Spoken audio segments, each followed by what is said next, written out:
Hi everyone, welcome to Competitive Cracker. ഞാൻ BC Babu. അപ്പോൾ നമ്മൾ ഇന്ന് വന്നിട്ടുള്ളത് LD പരീക്ഷയ്ക്ക് തയ്യാറാക്കുന്നവർക്ക് വേണ്ടിയിട്ടുള്ള കുറച്ച് വീഡിയോയുമായിട്ടാണ്. അത് നമുക്ക് ഓൾറെഡി അറിയാമല്ലോ, സിലബസ് പ്രകാരം ഐറ്റിയിൽ നിന്ന് 40 മാർക്കാണ് നമുക്ക് വരാൻ പോകുന്നത്. അപ്പോൾ നമുക്ക് ഓൾറെഡി നമ്മൾ എല്ലാവരും പഠിച്ചു തുടങ്ങിയിട്ടുണ്ടാവും. അപ്പോൾ അത് നിങ്ങൾക്ക് വേണ്ടിയിട്ട് വളരെ ഉപകാരപ്രദമായിട്ടുള്ള കുറച്ച് ക്വസ്റ്റ്യൻസുമായിട്ടാണ് നമ്മൾ ഇന്ന് വന്നിട്ടുള്ളത്. വീഡിയോ മുഴുവനായും തന്നെ കാണാൻ ശ്രമിക്കുക. എന്നാൽ മാത്രമേ നമുക്ക് കൃത്യമായി ഇത് പഠിച്ചു പോകാൻ സാധിക്കുകയുള്ളൂ. അപ്പോൾ നമുക്ക് ആദ്യ ചോദ്യത്തിലേക്ക് പോകാം. നോക്കിക്കേ, ആദ്യ ചോദ്യം എന്താ? Which is not a system software. തന്നിരിക്കുന്നതിൽ സിസ്റ്റം സോഫ്റ്റ്വെയർ അല്ലാത്തത്, which is not a system software അല്ലാത്തത് ഏതെന്നാണ് നമ്മളോട് ചോദിച്ചിരിക്കുന്നത്. ക്വസ്റ്റ്യൻ ശ്രദ്ധിച്ചു നോക്കണം. ഇസ് നോട്ട് എ എന്ന് കണ്ടു കഴിഞ്ഞാൽ എല്ലാവരും ഓർക്കുക, നോട്ട് എന്ന് കാണില്ല. പെട്ടെന്ന് തന്നെ സിസ്റ്റം സോഫ്റ്റ്വെയർ ഏതാന്നുള്ളതായിരിക്കും നമ്മൾ എല്ലാവരും പെട്ടെന്ന് ചിന്തിച്ചു പോവുക. അതുകൊണ്ട് തന്നെ കൃത്യമായ ചോദ്യം നല്ല രീതിയിൽ വായിക്കാൻ ശ്രമിക്കണം. ചോദിച്ചിരിക്കുന്നത് എന്താ? Which is not a system software. System software അല്ലാത്തത് ഏതെന്നാണ് നമ്മളോട് ചോദിച്ചിരിക്കുന്നത്. നമുക്ക് 4 ഓപ്ഷൻസ് ഉണ്ട്. അതിന് മുന്നേ തന്നെ ബിഗിനേഴ്സ് ഉണ്ടെങ്കിൽ ശ്രദ്ധിച്ചേക്കണേ. ഈ സിസ്റ്റം സോഫ്റ്റ്വെയർ എന്ന് പറയുന്നത് എന്താണെന്ന് അറിയണം. നമ്മുടെ കമ്പ്യൂട്ടറിനെ മാനേജ് ചെയ്യാൻ വേണ്ടി ഉപയോഗിക്കുന്നതിനാണ് നമ്മൾ സിസ്റ്റം സോഫ്റ്റ്വെയർ എന്ന് പറഞ്ഞാൽ. ഒരു ബ്രിഡ്ജ് പോലെ ആയിരിക്കും ഓപ്പറേറ്റിംഗ് സിസ്റ്റത്തിനിടയിൽ, ഒരു ബ്രിഡ്ജ് പോലെ ആയിരിക്കും സിസ്റ്റം സോഫ്റ്റ്വെയർ എന്ന് പറയുന്നത്. അപ്പോൾ കമ്പ്യൂട്ടറിനെ മാനേജ് ചെയ്യാൻ വേണ്ടി ഹെൽപ്പ് ചെയ്യുന്ന ഒന്ന് തന്നെയാണ് സിസ്റ്റം സോഫ്റ്റ്വെയർ എന്ന് പറയുന്നത്. ഓക്കെ, നമുക്ക് 4 ഓപ്ഷൻസ് ഉണ്ട്. ഈ 4 ഓപ്ഷനിൽ നമുക്ക് നോക്കാം ഇതിൽ ഏതാണ് സിസ്റ്റം സോഫ്റ്റ്വെയർ അല്ലാത്തത് എന്നുള്ളത്. ഓക്കെ, ഫസ്റ്റ് വൺ കിടക്കുന്നത് എന്താ? Operating system. ഓപ്പറേറ്റിംഗ് സിസ്റ്റം എന്ന് പറഞ്ഞാൽ കമ്പ്യൂട്ടറിന്റെ ഒരു മെയിൻ ആയിട്ടുള്ള ഒരു സിസ്റ്റമാണ്. കമ്പ്യൂട്ടറിന്റെ മെയിൻ ആയിട്ടുള്ള ഒരു സിസ്റ്റമാണ് ഓപ്പറേറ്റിംഗ് സിസ്റ്റം എന്ന് പറയുന്നത്. നമ്മുടെ വിൻഡോസ് ആയിക്കോട്ടെ, ലിനക്സ് ആയിക്കോട്ടെ, ഇതിലെല്ലാം വരുന്നത് എന്തായിരിക്കും? ഓപ്പറേറ്റിംഗ് സിസ്റ്റം ആണ്. അപ്പോൾ ഓപ്പറേറ്റിംഗ് സിസ്റ്റം എന്ന് പറയുന്നത് എന്ത് തന്നെയാണ്? ഒരു സിസ്റ്റം സോഫ്റ്റ്വെയർ തന്നെയാണ് അല്ലേ? ഒരു സിസ്റ്റം സോഫ്റ്റ്വെയർ തന്നെയാണ്. ഓക്കെ, കമ്പ്യൂട്ടറിന്റെ മെയിൻ ആയിട്ടുള്ള ഒരു സോഫ്റ്റ്വെയറും കൂടിയാണ് ഓപ്പറേറ്റിംഗ് സിസ്റ്റം എന്ന് പറയുന്നത്. അതൊരു സിസ്റ്റം സോഫ്റ്റ്വെയർ തന്നെയാണ്. ഓക്കെ, അടുത്ത കൊണ്ട് കിടക്കുന്നത് എന്താ? കമ്പൈലർ ആണ് അല്ലേ? കമ്പൈലർ എന്ന് പറയുന്നത് എന്താ? നമുക്കൊരു പ്രോഗ്രാമിംഗ് ലാംഗ്വേജിനെ കൺവേർട്ട് ചെയ്യുക എന്നുള്ളതാണ് കമ്പൈലറിന്റെ ജോലി അല്ലേ? ഒരു ഹൈ ലെവൽ ലാംഗ്വേജിലോട്ട് അതിനെ കൺവേർട്ട് ചെയ്യുക എന്നുള്ളതാണ് എന്തിന്റെ ജോലി? കമ്പൈലറിന്റെ ജോലി. കമ്പൈലർ അങ്ങനെ നോക്കുമ്പോൾ എന്ത് തന്നെയാണ്? കമ്പൈലറും ഒരു സിസ്റ്റം സോഫ്റ്റ്വെയർ തന്നെയാണ്. കമ്പൈലറും ഒരു സിസ്റ്റം സോഫ്റ്റ്വെയർ തന്നെയാണ്. ഒരു പ്രോഗ്രാം കോഡിനെ കമ്പൈൽ ചെയ്ത് കൊടുക്കുകയാണ്, കൺവേർട്ട് ചെയ്ത് കൊടുക്കുകയാണ്. ഒറ്റ സെക്കൻഡ് തന്നെ ഫുൾ പ്രോഗ്രാമിനെ കൺവേർട്ട് ചെയ്ത് കൊടുക്കുകയാണ് ചെയ്യുന്നത്. എന്തിന്റെ ജോലി? കമ്പൈലറിന്റെ ജോലി. അങ്ങനെ നോക്കുമ്പോൾ എന്ത് തന്നെയാണ്? കമ്പൈലറും ഒരു സിസ്റ്റം സോഫ്റ്റ്വെയർ തന്നെയാണ് കമ്പൈലറും. ഓക്കെ അല്ലേ? അടുത്തത് കിടക്കുന്നത് വെബ് ബ്രൗസർ ആണ്. വെബ് ബ്രൗസർ എന്താ? നമുക്ക് ഒരു ആപ്ലിക്കേഷൻ സോഫ്റ്റ്വെയർ ആണ് വെബ് ബ്രൗസർ ഉദ്ദേശിക്കുന്നത്.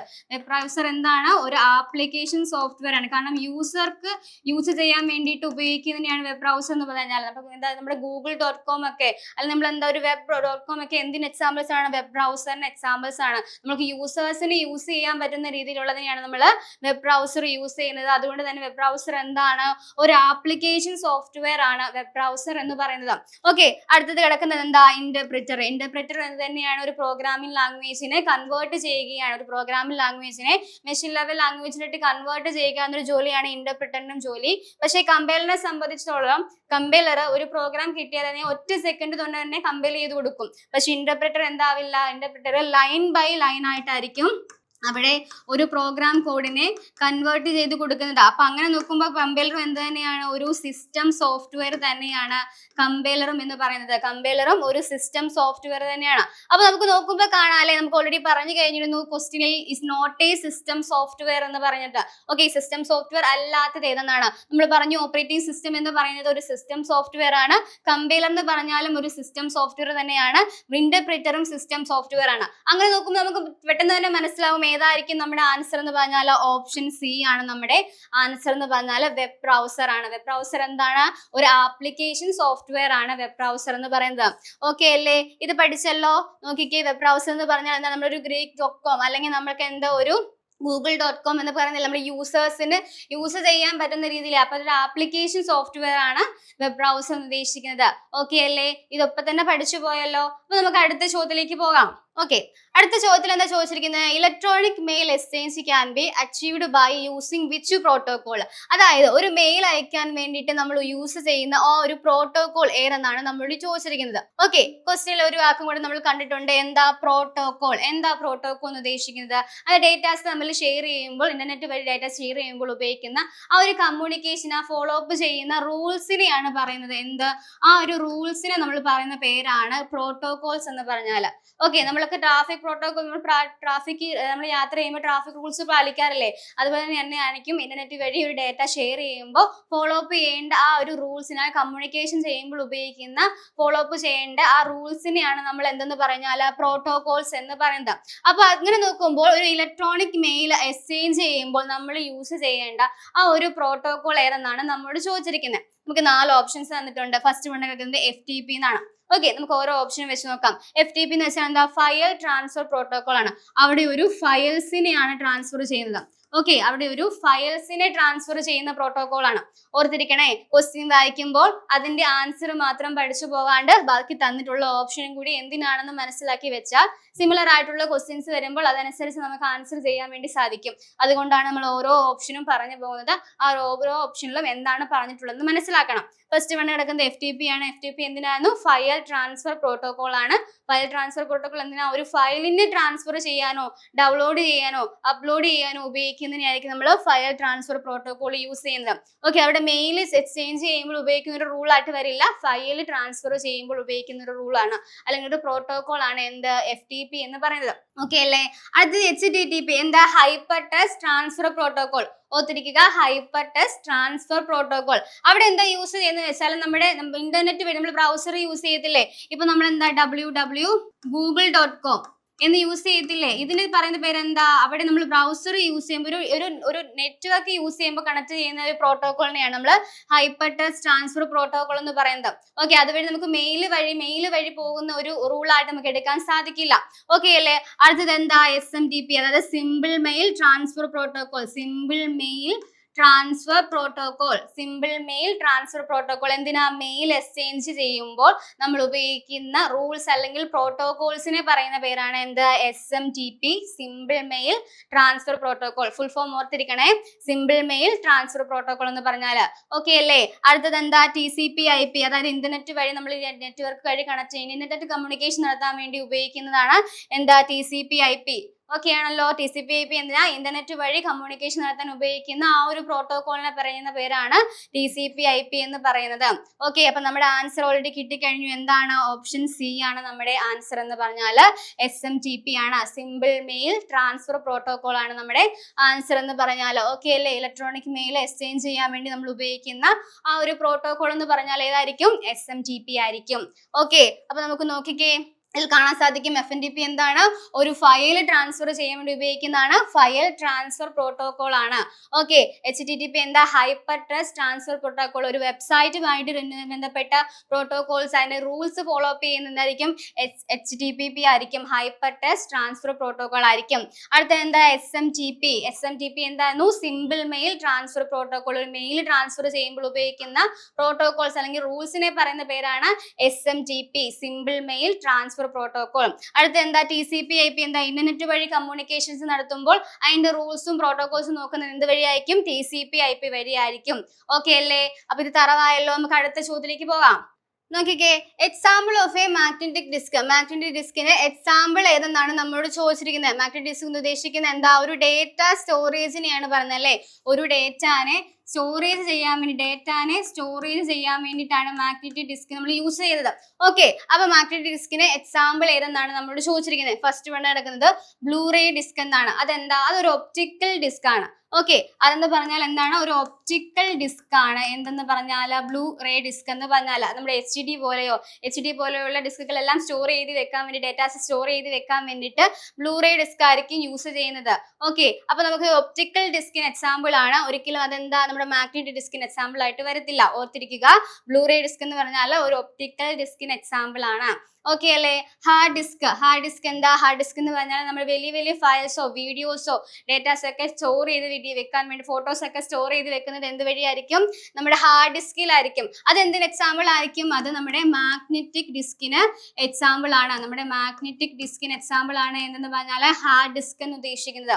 ഓക്കെ, ഹാർഡ് ഡിസ്ക് എന്താ നമ്മുടെ മാഗ്നറ്റിക് ഡിസ്കിന് എക്സാമ്പിൾ ആണ്. ഒരു ഡേറ്റാസിനെ വലിയ ലാർജ് ഫയൽസ് ഒക്കെ സ്റ്റോർ ചെയ്ത് വെക്കുമ്പോൾ വീഡിയോസോ ഡോക്യുമെന്റ്സോ ഫോട്ടോസ് ഒക്കെ സ്റ്റോർ ചെയ്ത് വെക്കുന്നത് എന്തിലായിരിക്കും? ഹാർഡ് ഡിസ്കിലായിരിക്കും. അടുത്ത കോമ്പാക്ട് ഡിസ്ക്. കോമ്പാക്ട് ഡിസ്കിന് എന്ത് എക്സാമ്പിൾ ആണ്? നമ്മുടെ ഒപ്റ്റിക്കൽ ഡിസ്കിന് എക്സാമ്പിൾ ആണ്. ഒരു 700 MB വരെ അതിനകത്ത് സ്റ്റോർ ചെയ്ത് വെക്കാൻ പറ്റും. ഓക്കെ, ഒരു 700 MB വരെ അതിൽ ഡേറ്റാസ് സ്റ്റോർ ചെയ്ത് വെക്കാൻ പറ്റും. പക്ഷെ അതെന്തിന് എക്സാമ്പിൾ ആയി പോയി? നമ്മുടെ ഒപ്റ്റിക്കൽ ഡിസ്കിന് എക്സാമ്പിൾ ആയി പോയി. ഓക്കെ, നമ്മളോട് ചോദിച്ചിരിക്കുന്നത് എന്താ? മാഗ്നറ്റിക് ഡിസ്കിന് എക്സാമ്പിൾ ഏതെന്നാണ് അല്ലേ? ഓക്കെ, ഫസ്റ്റ് ലാസ്റ്റ് കിടക്കുന്ന digital video disc. Digital video disc എന്തിന് എക്സാമ്പിൾ ആണ്? ഒപ്റ്റിക്കൽ ഡിസ്കിന് എക്സാമ്പിൾ ആണ്. അവിടെ ലേസർ ലൈറ്റ് യൂസ് ചെയ്തിട്ടായിരിക്കും ഡേറ്റാസ് സ്റ്റോർ ചെയ്യുന്നത്. ഓക്കെ, അപ്പൊ അതെന്ത് തന്നെയായിരിക്കും? നമ്മുടെ ഒപ്റ്റിക്കൽ ഡിസ്കിന് എക്സാമ്പിൾ തന്നെയായിരിക്കും. 4 പോയിന്റ് സംതിങ് സ്റ്റോറേജോളം അവിടെ വരുന്നുണ്ട്. ഓക്കെ, 700 MB യോളം എന്ത് കോമ്പാക്ട് ഡിസ്കിന് വരുന്നുണ്ട്. നമ്മുടെ ഡിജിറ്റൽ ഡിസ്കിന് എന്തോളം ഉണ്ട്? ഒരു 4 പോയിന്റ് സംതിങ്, അതിൽ കൂടുതൽ തന്നെ ഒരു ഡേറ്റ സ്റ്റോറേജ് അവിടെ സ്പേസ് അവിടെ വരുന്നുണ്ട്. അതെന്തിന് എക്സാമ്പിൾ? ഒരു ലേസർ ലൈറ്റ് യൂസ് ചെയ്തിട്ടായിരിക്കും അവിടെ ഡേറ്റാസ് സ്റ്റോർ ചെയ്യുന്നത്. അതുകൊണ്ട് തന്നെ ഒരു ഒപ്റ്റിക്കൽ ഡിസ്കിന് എക്സാമ്പിൾ ആണ് നമ്മൾ ചോദിച്ചിരിക്കുന്നത്. മാഗ്നറ്റിക് ഡിസ്കിന് എക്സാമ്പിൾ ഏതെന്നാണ്? അപ്പൊ നമ്മുടെ ആൻസർ ഏതായിരിക്കും? ഓപ്ഷൻ ബി ആണ് നമ്മുടെ ആൻസർ എന്ന് പറഞ്ഞാൽ ഹാർഡ് ഡിസ്ക് ആണ് നമ്മുടെ ആൻസർ എന്ന് പറയുന്നത്. ഓക്കെ, അപ്പൊ നമുക്ക് നോക്കിക്കേ ബ്ലൂറേ ഡിസ്ക് എന്തൊരു ഒപ്റ്റിക്കൽ ഡിസ്ക് ആണ്. യൂസ് ടു ഹൈ ക്വാളിറ്റി നമ്മുടെ HD 4K വീഡിയോസ് ഒക്കെ ഡേറ്റാസ് സ്റ്റോർ ചെയ്ത് വെക്കാൻ വേണ്ടിയിട്ടായിരിക്കും നമ്മുടെ എന്ത് യൂസ് ചെയ്യുന്നത്? ബ്ലൂറേ ഡിസ്ക് യൂസ് ചെയ്യുന്ന. ഹാർഡ് ഡിസ്ക് എന്തായിരുന്നു? ഒരു മാഗ്നറ്റിക് ഡിവൈസ് ആണ്. Use to storing a large amount of computer data. നമ്മുടെ കമ്പ്യൂട്ടറിന്റെ ഡേറ്റാസ് ഒക്കെ, നമ്മുടെ വീഡിയോസ് ആയിക്കോട്ടെ ഫോട്ടോസ് ആയിക്കോട്ടെ അതുപോലെ തന്നെ നമ്മുടെ ഡോക്യുമെന്റ്സ് ആയിക്കോട്ടെ, ലാർജ് എമൗണ്ട് ഓഫ് ഡേറ്റാനെ സ്റ്റോർ ചെയ്യുന്നത് ഇത് വഴിയായിരിക്കും? നമ്മുടെ ഹാർഡ് ഡിസ്ക് വഴിയായിരിക്കും. അടുത്ത എന്താ? Compact disc. കോമ്പാക്ട് ഡിസ്ക് എന്താ? ഓൾഡർ ഒപ്റ്റിക്കൽ ഡിസ്ക് ആയിരുന്നു. അത് ഓൾഡർ ഒപ്റ്റിക്കൽ ഡിസ്ക് ആണ്. For the music and small files. മ്യൂസിക്കും അതുപോലെ സ്മോൾ ഫയൽസ് ഒക്കെ സ്റ്റോർ ചെയ്ത് വെക്കാൻ വേണ്ടിയിട്ടായിരുന്നു കോമ്പാക്ട് ഡിസ്ക് യൂസ് ചെയ്തത്. നമ്മൾ ഓൾറെഡി പറഞ്ഞിട്ടുണ്ട്. അതെന്താ? 700 MB അപ് ടു ഉണ്ടായിരിക്കും സ്റ്റോറേജ് സൈസ് ഒക്കെ. അടുത്ത എന്താ? Digital video disc. അതെന്താ? ഒരു ഒപ്റ്റിക്കൽ ഡിസ്ക് ആണ്. യൂസ് ടു സ്റ്റോറിങ് മൂവീസും ലാർജ് സോഫ്റ്റ്വെയർ ഒക്കെ യൂസ് ചെയ്യുന്നതായിരുന്നു. പക്ഷെ അത് എന്തിന് എക്സാമ്പിൾ ആയി പോയി? ഒപ്റ്റിക്കൽ ഡിസ്കിന് എക്സാമ്പിൾ ആയി പോയി. ഓക്കെ, അതുപോലെ ഓർത്തിരിക്കുക. സിമിലർ ക്വസ്റ്റ്യൻസ് ചിലപ്പോൾ ക്വസ്റ്റ്യൻസ് മാറി വരാൻ സാധ്യതയുണ്ട്. ചിലപ്പോൾ ഒപ്റ്റിക്കൽ ഡിസ്കിന് എക്സാമ്പിൾ ഏതെന്നായിരിക്കും നമ്മളോട് ചോദിച്ചിരിക്കുന്നത്. അപ്പോൾ എന്താ തന്നിട്ടുള്ളതിൽ ഒപ്റ്റിക്കൽ ഡിസ്ക് ഏതെന്നാണെന്ന് കൂടെ അറിഞ്ഞിട്ടുണ്ടാവണം. ഓക്കെ, അപ്പൊ നമുക്ക് അടുത്ത ചോദ്യത്തിലേക്ക് പോകാം. Which among the following is not an example of a system software? നമ്മൾ ആദ്യം ചോദ്യം ഡിസ്കസ് ചെയ്തപ്പോൾ തന്നെ കണ്ടിട്ടുണ്ടായിരുന്നു സിസ്റ്റം സോഫ്റ്റ്വെയറിന് എക്സാമ്പിൾ അല്ലാത്തത് ഏതെന്ന് നമ്മൾ ചോദിച്ചിട്ടുണ്ടായിരുന്നു. ഇവിടെ നോക്കി ക്വസ്റ്റ്യൻ തിരിഞ്ഞാണ് വന്നിരിക്കുന്നത് അല്ലെ? ക്വസ്റ്റ്യൻ വേറെ രീതിയിലും ചോദിച്ചിട്ടുണ്ട്. Which among the following is not an example of a system software? മറ്റേതിൽ ഡയറക്റ്റ് ചോദിച്ചു സിസ്റ്റം സോഫ്റ്റ്വെയർ എക്സാമ്പിൾ ഏതെന്നല്ലാതാണ്. അപ്പൊ നമുക്ക് 4 ഓപ്ഷൻസ് തന്നിട്ടുണ്ട്. ഓക്കെ, അപ്പൊ നമുക്ക് 4 ഓപ്ഷനിൽ ഏതാ നമുക്ക് നോക്കാം. നമ്മൾ ഓൾറെഡി പറഞ്ഞിട്ടുണ്ടായിരുന്നു സിസ്റ്റം സോഫ്റ്റ്വെയർ എന്താണെന്നുള്ളത്. കമ്പ്യൂട്ടറിനെ മാനേജ് ചെയ്യാൻ വേണ്ടി ഉപയോഗിക്കുന്ന ഒന്നാണ് സിസ്റ്റം സോഫ്റ്റ്വെയർ എന്ന് പറഞ്ഞാൽ. ഓക്കെ, നമ്മൾ ഓൾറെഡി ഒരു ഫസ്റ്റ് ക്വസ്റ്റ്യൻ ഡിസ്കസ് ചെയ്തപ്പോൾ അതിൽ സിസ്റ്റം സോഫ്റ്റ്വെയർ ഏതെന്നാണെന്ന് നമ്മൾ പറഞ്ഞിട്ടുണ്ടായിരുന്നു. ഓക്കെ, നമുക്ക് നോക്കാം. ഫസ്റ്റ് വൺ കിടക്കുന്നത് ഓപ്പറേറ്റിംഗ് സിസ്റ്റം ആണ്. ഓപ്പറേറ്റിംഗ് സിസ്റ്റം എന്ന് ഉദ്ദേശിക്കുന്നത് എന്താ? നമ്മുടെ കമ്പ്യൂട്ടറിന്റെ മെയിൻ ആയിട്ടുള്ള ഒരു സോഫ്റ്റ്വെയർ ആണ്. കമ്പ്യൂട്ടറിന്റെ മെയിൻ ആയിട്ടുള്ള ഒരു സോഫ്റ്റ്വെയർ ആണ് സിസ്റ്റം സോഫ്റ്റ്വെയർ എന്ന് ഉദ്ദേശിക്കുന്നത്. കമ്പ്യൂട്ടറിന്റെ വിൻഡോസും ലിനക്സും ഒക്കെ മാനേജ് ചെയ്യുന്നത് എന്ത് വഴിയായിരിക്കും? കമ്പ്യൂട്ടർ ഓൺ ചെയ്യണമെങ്കിൽ തന്നെ നമുക്ക് എന്തുണ്ടായിരിക്കണം? ഓപ്പറേറ്റിംഗ് സിസ്റ്റം ഉണ്ടായിരിക്കണം അല്ലേ? കമ്പ്യൂട്ടറിനെ ഫുള്ളായിട്ട് മാനേജ് ചെയ്യുന്ന എന്ത് വഴിയായിരിക്കും? ഓപ്പറേറ്റിംഗ് സിസ്റ്റം വഴിയായിരിക്കും. അതുകൊണ്ട് തന്നെയാണ് കമ്പ്യൂട്ടറിന്റെ മെയിൻ സോഫ്റ്റ്വെയർ എന്ന് ഉദ്ദേശിക്കുന്നത് എന്താണ്? ഓപ്പറേറ്റിംഗ് സിസ്റ്റം ആയിരിക്കും. അടുത്തത് എന്താ? Device driver. ഡിവൈസ് ഡ്രൈവർ എന്താ? കമ്പ്യൂട്ടറിന്റെ ഡേറ്റാസ് ഒക്കെ സ്റ്റോർ ചെയ്ത് വെക്കാൻ വേണ്ടി നമുക്ക് ഡിവൈസ് ഡ്രൈവർ യൂസ് ചെയ്യാറുണ്ട്. ഓക്കെ, അടുത്ത എന്താ? Utility software. യൂട്ടിലിറ്റി സോഫ്റ്റ്വെയർ എന്ത് തന്നെയാണ്? സിസ്റ്റം സോഫ്റ്റ്വെയറിന് എക്സാമ്പിൾ തന്നെയാണ്. ഇവ മൂന്നും സിസ്റ്റം സോഫ്റ്റ്വെയറിന് എക്സാമ്പിൾസ് ആണ്. ഓക്കെ, ഇത് മൂന്നും സിസ്റ്റം സോഫ്റ്റ്വെയറിന് എക്സാമ്പിൾസ് ആണ്. നമ്മുടെ യൂട്ടിലിറ്റി സോഫ്റ്റ്വെയർ ആയിക്കോട്ടെ, നമ്മുടെ ഡിവൈസ് ഡ്രൈവർ ആയിക്കോട്ടെ, ഇവയെല്ലാം എന്ത് തന്നെയായിരിക്കും? സിസ്റ്റം സോഫ്റ്റ്വെയറിന് എക്സാമ്പിൾസ് ആണ്. യൂട്ടിലിറ്റി സോഫ്റ്റ്വെയർ എന്തിനാണ് യൂസ് ചെയ്യുന്നത്? കമ്പ്യൂട്ടറിലെ ക്ലീനപ്പും ഡിസ്കപ്പും ഒക്കെ നോക്കുന്നത് ആരായിരിക്കും? നമ്മുടെ യൂട്ടിലിറ്റി സോഫ്റ്റ്വെയർ ആണ്. അപ്പൊ നമുക്ക് കിട്ടിയ ഈ 3 കാര്യങ്ങളും സിസ്റ്റം സോഫ്റ്റ്വെയറിന് എക്സാമ്പിൾ ആണ്. ഓക്കെ, ഓർത്തിരിക്കണം. സിസ്റ്റം സോഫ്റ്റ്വെയറിന്റെ മെയിൻ ആയിട്ടുള്ള പാർട്സ് ഏതൊക്കെയാണെന്ന് അറിഞ്ഞിരിക്കുമ്പോൾ ഇത്രയും കാര്യങ്ങൾ ഓർത്തിരിക്കണം. ഓപ്പറേറ്റിംഗ് സിസ്റ്റം ഒരു മെയിൻ ആയിട്ടുള്ള ഒരു സിസ്റ്റം സോഫ്റ്റ്വെയർ തന്നെയാണ്. ഡിവൈസ് ഡ്രൈവറും സിസ്റ്റം സോഫ്റ്റ്വെയർ ആണ്. യൂട്ടിലിറ്റി സോഫ്റ്റ്വെയറും എന്ത് തന്നെയാണ്? സിസ്റ്റം സോഫ്റ്റ്വെയർ ആണ്. അപ്പൊ നോക്കുമ്പോൾ കൂട്ടത്തിൽ പെടാത്തത് ഏതാ നിൽക്കുന്നത്? നമ്മുടെ ഡേറ്റാബേസ് മാനേജ്മെന്റ് സിസ്റ്റം. അതെന്താ? അതൊരു ഡേറ്റ സ്റ്റോർ ചെയ്ത് വെക്കാൻ വേണ്ടിയിട്ട് ഉപയോഗിക്കുന്നതാണ് അല്ലെ? ഡേറ്റാസ് സ്റ്റോർ ചെയ്ത് വെക്കാൻ വേണ്ടിയിട്ട് ഉപയോഗിക്കുന്ന ഒന്നാണ് database management system, database management software എന്ന് ഉദ്ദേശിക്കുന്നത്. നോക്കിക്കേ, നമ്മുടെ ഡേറ്റാബേസ് മാനേജർ സോഫ്റ്റ്വെയർ എന്താ? Is an application software. Okay, database manager software എന്ന് ഉദ്ദേശിക്കുന്നത് ഒരു ആപ്ലിക്കേഷൻ സോഫ്റ്റ്വെയർ ആണ്. ഡേറ്റാസ് ഒക്കെ സ്റ്റോർ ചെയ്ത് വെക്കാൻ വേണ്ടിയിട്ട് നമ്മൾ യൂസ് ചെയ്യുന്ന ഒന്ന് തന്നെയാണ്.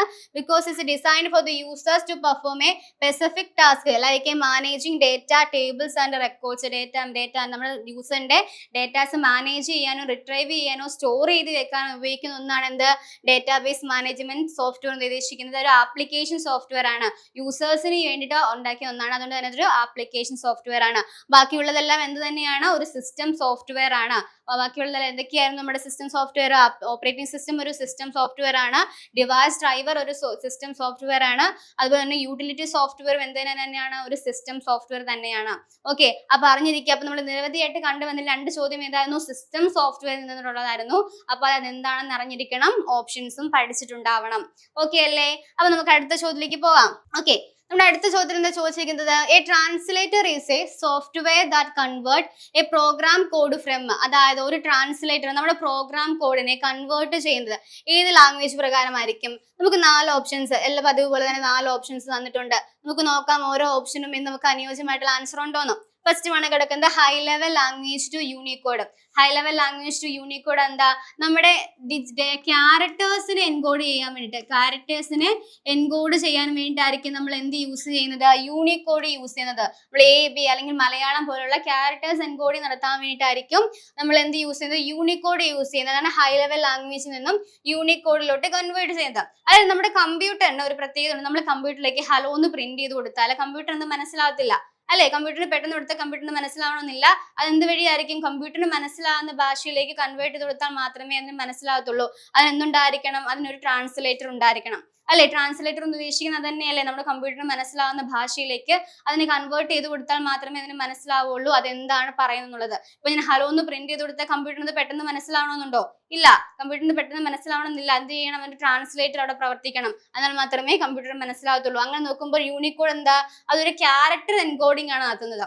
ഓക്കെ, നമ്മളോട് ചോദിച്ചത് ഒരു പ്രോഗ്രാമിനെ കുറിച്ചാണ്. ഒരു പ്രോഗ്രാം കോഡിനെ ട്രാൻസ്ലേറ്റ് ചെയ്യുന്നതാണ് ചോദിച്ചിരിക്കുന്നത്.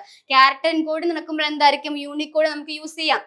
അടുത്ത എന്താ നടക്കുന്നത്? ആസ്കി ആണല്ലേ? American standard code for information interchange. ഓർത്തിരിക്കുക, American standard code for information interchange ഒരു ഹൈ ലെവൽ ലാംഗ്വേജിനെ ആസ്കിയിലോട്ട് കൺവേർട്ട് ചെയ്യുകയാണ്. അവിടെയും ഒരു ക്യാരക്ടർ എൻകോഡിംഗ് ആണല്ലേ നടക്കുന്നത്? ഒരു ക്യാരക്ടേഴ്സ് ആണ് നടക്കുന്നത്. അപ്പോൾ അവിടെ എന്താ നമുക്ക് യൂസ് ചെയ്യാൻ പറ്റുമോ? ഒരു പ്രോഗ്രാം കോഡിനെ കൺവേർട്ട് ചെയ്യാൻ വേണ്ടി നമുക്ക് ആസ്കി യൂസ് ചെയ്യാൻ പറ്റുമോ? ഒരിക്കലും യൂസ് ചെയ്യാൻ പറ്റില്ല. അടുത്ത കിടക്കുന്നത് എന്താ? ഓപ്ഷൻ സി, അഥവാ high level language to machine language.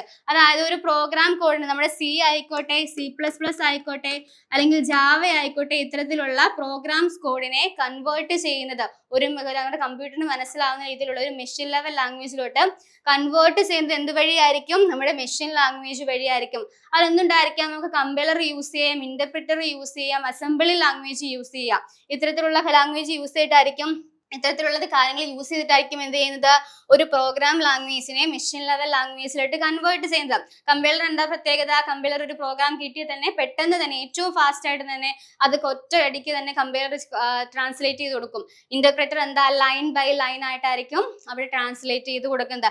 Line by line execution ആയിരിക്കും എന്ത് ചെയ്യുന്നത്? ഇന്റർപ്രിറ്റർ യൂസ് ചെയ്യുന്നത്. അറിഞ്ഞിരിക്കണേ.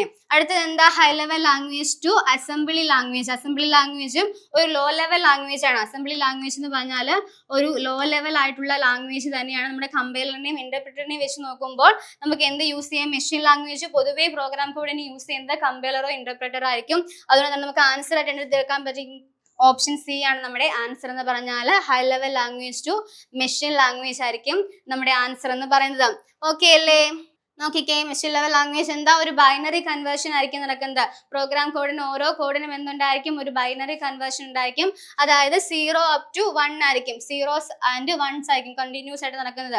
ഓക്കെ, അപ്പൊ നമുക്ക് എന്തോ ഒരു ലാംഗ്വേജ് കിട്ടിക്കഴിഞ്ഞാൽ അതിനെ കൺവേർട്ട് ചെയ്യുന്നത് എന്തുവഴിയായിരിക്കും? High level language to machine level ലാംഗ്വേജിലായിരിക്കും ഒരു പ്രോഗ്രാം കോഡിനെ കൺവേർട്ട് ചെയ്ത് കൊടുക്കുന്നത്. ട്രാൻസ്ലേറ്റർ എന്ന് ഉദ്ദേശിക്കുന്നത് എന്താ? കമ്പൈലറും ഉണ്ടായിരിക്കും, ഇന്റർപ്രിറ്ററും ഉണ്ടായിരിക്കും. Okay, take the human readable code return in the high level language like Python ആയിക്കോട്ടെ, C++ ആയിക്കോട്ടെ, ജാവ ആയിക്കോട്ടെ, ഇത്തരത്തിലുള്ള പ്രോഗ്രാം ലാംഗ്വേജിനെ നമ്മൾ കമ്പ്യൂട്ടറിന് കൊടുക്കുമ്പോൾ കമ്പ്യൂട്ടറിന് മനസ്സിലാവുന്ന രീതിയിലോട്ട് കൺവേർട്ട് ചെയ്ത് നമ്മൾ മെഷീൻ ലാംഗ്വേജ് കൊടുക്കും. അതിനുശേഷം കമ്പ്യൂട്ടർ മനസ്സിലായി കഴിഞ്ഞാൽ പിന്നെ അത് മനുഷ്യന് മനസ്സിലാവുന്ന രീതിയിലോട്ട് കൺവേർട്ട് തിരിച്ചു തരണ്ടേ? അപ്പോഴെന്താ? മനുഷ്യന് മനസ്സിലാവുന്ന രീതിയിലോട്ട് അതിനെ തിരിച്ച് കൺവേർട്ട് ചെയ്ത് തരികയും ചെയ്യുന്നുണ്ട് ഇവിടെ. ഓക്കെ അല്ലേ? അപ്പൊ നമുക്ക് ഇത്തിരി ക്വസ്റ്റ്യൻ മനസ്സിലായല്ലോ. നമുക്ക് അടുത്ത ചോദ്യത്തിലേക്ക് പോവാം.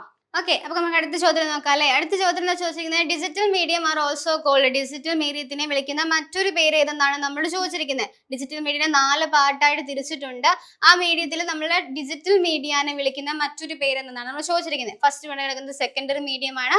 അതിന് നമുക്ക് ബ്രോഡ്കാസ്റ്റ് മീഡിയം എന്ന് ഉദ്ദേശിക്കാൻ സാധിക്കും. നമ്മുടെ റേഡിയോ അല്ലെങ്കിൽ ടെലിവിഷൻ പോലെയുള്ള മേഖലകളിൽ നമ്മൾ ഉപയോഗിക്കുന്നതാണ് സെക്കൻഡറി മീഡിയം. ഒരു ബ്രോഡ്കാസ്റ്റിംഗ് ആയിരിക്കും, ജനങ്ങളിലേക്ക് എത്തിക്കുക എന്നുള്ളതായിരിക്കും എന്തിന്റെ ലക്ഷ്യം. സെക്കൻഡറി മീഡിയത്തിൽ നമ്മുടെ ടെലിവിഷനോ റേഡിയോ പോലെയുള്ളതിനെയൊക്കെ ആയിരിക്കും നമ്മൾ എന്തെന്ന് പറഞ്ഞാൽ സെക്കൻഡറി മീഡിയം എന്ന് പറയുന്നത്. ഓക്കെ, അടുത്ത എന്താ? Primary medium. പ്രൈമറി മീഡിയം എന്നൊരു പ്രിന്റ് മീഡിയം ആണ്. പ്രൈമറി മീഡിയം എന്ന് പറഞ്ഞാല് പ്രൈമറി മീഡിയം എന്താ? ഒരു പ്രിന്റ് മീഡിയം ആയിരിക്കും. നമ്മുടെ ന്യൂസ് പേപ്പറോ മാഗസീനോ ബുക്സോ ഒക്കെ മേഖലയിൽ എന്തായിരിക്കും നമ്മൾ പ്രൈമറി മീഡിയം ആയിരിക്കും ഉണ്ടാകുന്നത്. അടുത്തത് എന്താ? Third medium. എന്താ തേർഡ് മീഡിയം ഉദ്ദേശിക്കുന്ന? ഒരു ഡിജിറ്റൽ മീഡിയം ആണ്. ഓക്കെ, ഒരു ഡിജിറ്റൽ മീഡിയം ആണ് തേർഡ് മീഡിയം ഉദ്ദേശിക്കുന്നത്. നമ്മുടെ ഫേസ്ബുക്കോ ഇൻസ്റ്റഗ്രാമോ അല്ലെങ്കിൽ ട്വിറ്ററോ പോലെയുള്ള മേഖലകളിൽ ഉണ്ടാകുന്ന എന്തായിരിക്കും? തേർഡ് മീഡിയം ആയിരിക്കും. അവിടെ ഡിജിറ്റൽ മീഡിയം ആയിരിക്കും വരുന്നുണ്ടാവുക. ഓക്കെ, അപ്പൊ ഡിജിറ്റൽ മീഡിയത്തിന് എക്സാമ്പിൾ ഏതാണ്? തേർഡ് മീഡിയം ആയിരിക്കും. ഓർത്തിരിക്കുക. അടുത്തത് ഫോർത്ത് മീഡിയം. എന്താ ഫോർത്ത് മീഡിയം ഉദ്ദേശിക്കുന്നതാണ്? ഇന്ററാക്റ്റീവ് ആയിട്ടുള്ള മീഡിയം എന്ന് ഉദ്ദേശിക്കുന്നത്. ഇന്ററാക്റ്റീവ് ആയിട്ടുള്ള മീഡിയം എന്ന് ഉദ്ദേശിക്കുന്നത് ഇന്ററാക്റ്റീവ് ആണ്. ഡിജിറ്റൽ മീഡിയത്തിൽ വരുന്നത് എന്തൊക്കെയാണ്? നമ്മുടെ ന്യൂസ് പേപ്പേഴ്സ് ഒക്കെ വരത്തില്ലേ, ഡിജിറ്റൽ നമ്മുടെ സോഷ്യൽ മീഡിയ ആയിട്ട് വർക്ക് ചെയ്യുമ്പോൾ വരുന്നതാണ് തേർഡ് മീഡിയം. ഫോർത്ത് മീഡിയത്തിലായിരുന്നു നമ്മുടെ എന്ത് വരുന്നത്? ഇൻസ്റ്റാഗ്രാം അക്കൗണ്ട് വരുന്നത്. തിരുത്തി പോകുന്നുണ്ട്. ഫോർത്ത് മീഡിയം ഉദ്ദേശിക്കുന്നത് ഇൻസ്റ്റാഗ്രാമിന്റെ ഒക്കെ മേഖലയിലായിരുന്നു വന്നിട്ടുണ്ടായിരുന്നത്. ഇന്ററാക്റ്റീവ് ആകുകയാണ് ചെയ്യുന്നത്. ഫോർത്ത് മീഡിയത്തിൽ ഒരു ഇന്ററാക്ഷൻസ് ആയിരിക്കും നടന്നിട്ടുണ്ടായിരിക്കുക. തേർഡ് മീഡിയത്തിൽ എന്തോ ഒരു ഡിജിറ്റൽ മീഡിയം ആയിരിക്കും ഉണ്ടാവുക. ഓക്കെ, നമുക്ക് നോക്കിയാലോ. സെക്കൻഡറി മീഡിയം എന്തായിരുന്നു? ഒരു ബ്രോഡ്കാസ്റ്റിംഗ് മീഡിയം ആയിരുന്നു, ജനങ്ങളിലേക്ക് എത്തിക്കുക എന്നുള്ളതായിരുന്നു. ടെലിവിഷനും റേഡിയോ പോലെയുള്ളതായിരുന്നു. അടുത്തെന്താ? പ്രൈമറി മീഡിയം എന്നൊരു പ്രിന്റ് മീഡിയ ആയിരുന്നു. നമ്മുടെ ന്യൂസ് പേപ്പർ പോലെയൊക്കെ വരില്ലേ, അതിനെയാണ് പ്രിന്റ് മീഡിയം എന്ന് പറഞ്ഞാൽ. ന്യൂസ് പേപ്പറോ മാഗസീൻസോ ബുക്സോ ഒക്കെ വരുന്നത് എന്തിലായിരിക്കും? പ്രിന്റ്. പ്രൈമറി മീഡിയം ഒരു പ്രിന്റ് മീഡിയത്തിലായിരുന്നു. തേർഡ് മീഡിയം എന്താ? ഒരു ഡിജിറ്റൽ അല്ലെങ്കിൽ ന്യൂസ് മീഡിയ പോലെയായിരുന്നു. ന്യൂ മീഡിയ ആയിട്ടുള്ള കറക്റ്റ് ആൻസർ നമ്മുടെ എന്തായിരിക്കും? തേർഡ് മീഡിയം ആയിരുന്നു. നമ്മുടെ ഇന്ററാക്ഷൻ മീഡിയം നമ്മുടെ ഡിജിറ്റൽ മീഡിയന് എക്സാമ്പിൾ ഏതായിരിക്കും? തേർഡ് മീഡിയം ആയിരിക്കും. അടുത്ത എന്താ? ഫോർത്ത് മീഡിയം ഒരു ഇന്ററാക്റ്റീവ് മീഡിയ ആയിരുന്നു ഫോർത്ത് മീഡിയം എന്ന് പറയുന്നത്. ഓക്കെ അല്ലേ? അപ്പൊ നമുക്ക് ഇത്രയും ക്വസ്റ്റ്യൻസ് ഡിസ്കസ് ചെയ്ത് നമുക്ക് മനസ്സിലായല്ലോ. സിസ്റ്റം സോഫ്റ്റ്വെയർ എന്താണെന്ന് പഠിച്ചു, അത് റിലേറ്റഡ് ആയിട്ടുള്ള ക്വസ്റ്റ്യൻസ് പഠിച്ചു. അപ്പൊ ഓർത്തിരിക്കണം, ആൻസർ മാത്രം പഠിച്ചു പോകാണ്ട് തന്നിട്ടുള്ള ഓപ്ഷനുകളിലും കൂടി എന്താണ് പറഞ്ഞിട്ടുള്ളതെന്ന്. എന്നാൽ മാത്രമേ സിമിലർ ആയിട്ടുള്ള ക്വസ്റ്റ്യൻസ് വരുമ്പോൾ നമുക്ക് അതനുസരിച്ച് ആൻസർ ചെയ്യാൻ പറ്റത്തുള്ളൂ. നമ്മൾ ഓൾറെഡി ഒരു ആൻസർ കണ്ടില്ലേ, സിസ്റ്റം സോഫ്റ്റ്വെയർ എക്സാമ്പിൾ ഏതെന്നല്ലാത്തത് 2 തവണ ചോദിച്ചു. പക്ഷെ എന്തുണ്ടായിരുന്നു പ്രത്യേകത? ക്വസ്റ്റ്യൻസ് മാറി വന്നു, ഓപ്ഷൻസും മാറി വന്നു അല്ലേ. അപ്പൊ നമുക്ക് എന്തുകൊണ്ട് പെട്ടെന്ന് ആൻസർ ചെയ്യാൻ ശ്രമിച്ചത്? നമ്മൾ ഓരോ ആൻസറിലും ഓപ്ഷനിലും എന്താണ് പറഞ്ഞിട്ടുള്ളത് മനസ്സിലാക്കിയത് മാത്രമാണ് നമുക്ക് ആൻസർ ചെയ്യാൻ വേണ്ടി എളുപ്പമായിട്ടുള്ളത്. അതുപോലെ തന്നെ ഓരോ ക്വസ്റ്റ്യൻസും അതുപോലെ തന്നെ പഠിച്ചു പോവുക. ഓക്കെ അല്ലേ? അപ്പൊ നമ്മുടെ CCയിലെ LD ടൈപ്പിസ്റ്റിന്റെ പുതിയ ബാച്ച് ഇവിടെ ഓപ്പൺ ആവുകയാണ്. അപ്പോൾ ഈ ഒരു ബാച്ചിലേക്ക് നമുക്ക് ജോയിൻ ചെയ്യാൻ താല്പര്യമുള്ളവർക്ക് നമ്മുടെ ഈ സ്ക്രീനിൽ കാണുന്ന നമ്പറിലേക്ക് കോൺടാക്ട് ചെയ്യുക. അതുപോലെ തന്നെ നമുക്ക് ഇതുപോലെയുള്ള IT റിലേറ്റഡ് ആയിട്ടുള്ള ക്വസ്റ്റ്യൻസ് വേണമെങ്കിൽ നമ്മുടെ ഈ ഒരു വീഡിയോ ചാനൽ സബ്സ്ക്രൈബ് ചെയ്യുക, ലൈക്ക് ചെയ്യുക. അപ്പോൾ മറ്റൊരു വീഡിയോ ആയിട്ട് കാണാം. Bye friends.